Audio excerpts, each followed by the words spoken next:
ગત 5મી ઓગસ્ટ 2026ના રોજ આપવામાં આવેલ રજૂઆતમાં ઉદ્યોગકારોએ આક્રોશ વ્યક્ત કરતા જણાવ્યું હતું કે વર્ષ 2018 અને તે પહેલા રેસિડેન્શિયલ પ્લોટ માટે અરજી કરનારા અનેક પાત્ર ઉદ્યોગકારો આજે પણ પ્લોટથી વંચિત છે.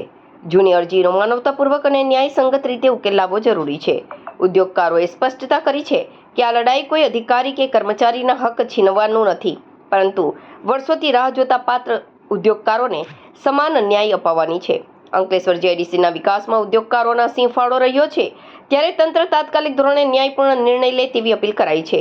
વંચિત ઉદ્યોગકારોના આ આક્રોશ બાદ હવે જોવાનું એ રહેશે કે જીઆઈડીસી વસાહતનું તંત્ર આ રજૂઆતને કેટલી ગંભીરતાથી લે છે અને પ્લોટ ફાળવણીની પ્રક્રિયામાં શું ફેરફાર કરે છે.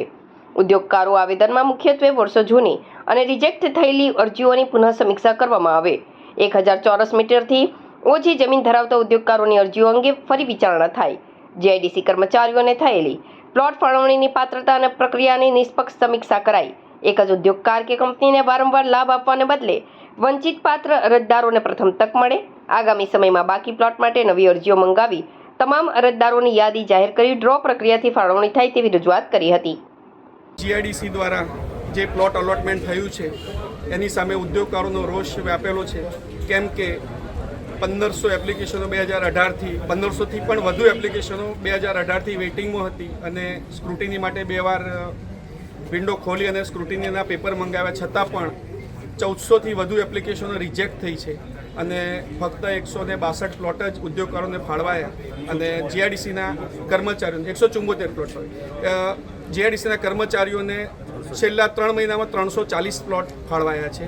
તાજેતરમાં 272 વત્તા પાછલા 2 મહિનામાં એમ કરીને. તો એની સામે ઉદ્યોગકારોમાં રોષ વ્યાપેલો છે.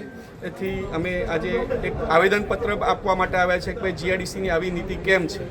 જો ઉદ્યોગકારો, નાના ઉદ્યોગકારોનો શું વાંક છે? અત્યારે પહેલાં તો 300 મીટર ને 1500 મીટર જે આપતા હતા, અત્યારે ફક્ત 125 અને 150 મીટરના પ્લોટ અલોટમેન્ટ થઈ રહ્યા છે. ઉદ્યોગકારોમાં એનો પણ રોષ છે કે કર્મચારીઓને 125, 150, 200 મીટર અને 330 મીટર સુધીના પ્લોટ ફાળવ્યા છે, જ્યારે ઉદ્યોગકારોને જે હમણાં તાજેતરમાં અલોટમેન્ટ થયું ફક્ત 125થી 150 મીટર સુધીના જ પ્લોટ ફાળવ્યા છે. એ પણ એક મોટો રોષ છે. તો આવી બેદારી નીતિ શા માટે? અને ખાસ કરીને અમારી વિનંતી છે કે કર્મચારીઓને પ્લોટ નથી ફાળવાતા. પહેલાં તો અમારે સ્ટાફ ક્વાર્ટર માટે કે સ્ટાફની કોલોની માટે પ્લોટ ફાળવતા, અત્યારે ફક્ત પ્રોપ્રાઇટર પાર્ટનર્સને પ્લોટ ફાળવી રહ્યા છે. તો તમારે ત્યાં કર્મચારીઓ કેટલા કામ કરે છે એ ક્રાઇટેરિયા ન હોવો જોઈએ. જે રિજેક્ટ કરવાનું એમનું મુખ્ય કારણ છે એ અમે ગઈકાલે એસોસિએશન સાથે પણ મિટિંગ કરી હતી ને એ પણ એમનો પણ પ્રતિસાદ સારો હતો. એમને પણ આજે લેટર લખ્યો છે. પણ ઉદ્યોગ સમૂહની લાગણીને માગણીને માન આપીને અમે આજે આવેદનપત્ર આપવા માટે અત્રે ઉપસ્થિત થયા છીએ. અમે આશા રાખીએ કે અમારી આ લડત શાંતિ પૂર્ણ રહેશે અને અમારે કોઈ આમાં ગાંધીચિંતા માર્ગે ન જવું પડે એવું જીઆઈડીસી દ્વારા અમને આશ્વાસન આપવામાં આવ્યું છે અને એ આશ્વાસન એવું પૂરું કરે અને અમને તાત્કાલિક અલોટમેન્ટ અંકલેશ્વર સિવાય ફાળવવામાં આવ્યા છે ખરા?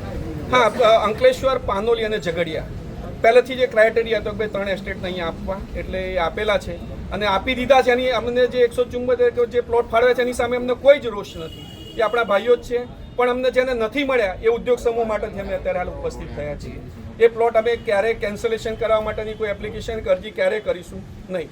પણ અમારો જે રોષ છે એ કર્મચારીઓને જે પ્લોટ જે ફાળવ્યા છે અને ઉદ્યોગકારોને જે વેલિડ એપ્લિકેશનો થવી જોઈતી હતી એમને પણ નથી મળ્યા.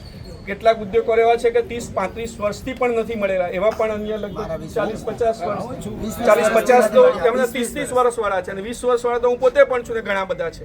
એટલે જેને નથી મળ્યા એટલે એના માટેનો આ રોષ છે. એટલે મેં આશા રાખીએ કે આ પત્રકાર મિત્રો પણ આને અમારો અવાજ દૂર સુધી પહોંચે એવી રીતે એને અમારું લાગણીને માગણીને માન આપીને પહોંચાડશે.